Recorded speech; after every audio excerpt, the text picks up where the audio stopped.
వచ్చింది. జగన్ నిన్నట్లాగానే ఈరోజు కూడా వైట్ షర్ట్లో వస్తున్నారు. ఆయన వాహనం ఇప్పుడు వస్తూ ఉంది. జగన్ వాహనం దిల్కుషాలోకి వెళ్తున్న దృశ్యాలను మనం చూస్తున్నాం. నిన్న జగన్ వ్యక్తిగత సిబ్బంది ఆయన వాహనానికి అటు ఇటువైపు ఉన్నారు నలుగురు. ఈ రోజు వాళ్ళు లేరు. కేవలం వాళ్ళు నిన్న కొంతమంది ప్రైవేట్ సెక్యూరిటీ కూడా జగన్తో పాటు దిల్కుషాలకు ప్రవేశించినట్టు పోలీసులు గుర్తించారు.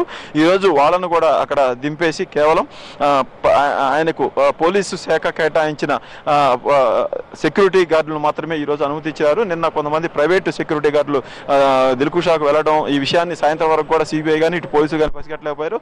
సాయంత్రానికి జగన్తో పాటు కొంతమంది ప్రైవేట్ సెక్యూరిటీ దిల్కుషాలకు వెళ్ళిన విషయాన్ని గుర్తించిన తర్వాత ఈ రోజు అటువంటి పరిస్థితి రాకుండా చూసుకోవాలని ముందుగానే పోలీసు సిబ్బందికి చెప్పడంతో వాళ్ళ ఖైరతాబాద్ సోమాజిగూడ జంక్షన్లోనే వాళ్ళని దింపేసి కేవలం ప్రభుత్వం జగన్కు భద్రతగా కేటాయించిన వాళ్ళని ఒకరిద్దరు గన్మెన్లు మాత్రమే అనుమతించారు.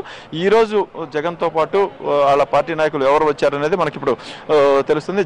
జగన్తో పాటు మళ్ళీ ఆలనాని ఉన్నారు. ఆయనతో పాటు ఉన్న నేతల్ని మనం జగన్ ఇప్పుడే సిబిఐ విచారణ గదిలోకి వెళ్ళారు. జగన్తో పాటు సిబిఐ అధికారులు కూడా ఆయన దగ్గరనే ఆయన తోడుకొని లోపలికి వెళుతున్న దృశ్యాలను మనం చూసాం.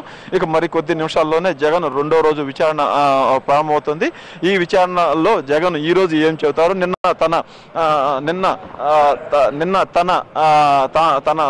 తన పరిశ్రమలు కానీ తన పరిశ్రమలో పెట్టుబడులు పెట్టిన వ్యవహారం కానీ అంతా కూడా చట్టబద్ధంగా న్యాయబద్ధంగా జరిగిందనేది జగన్ చెప్పుకుంటూ వచ్చారు.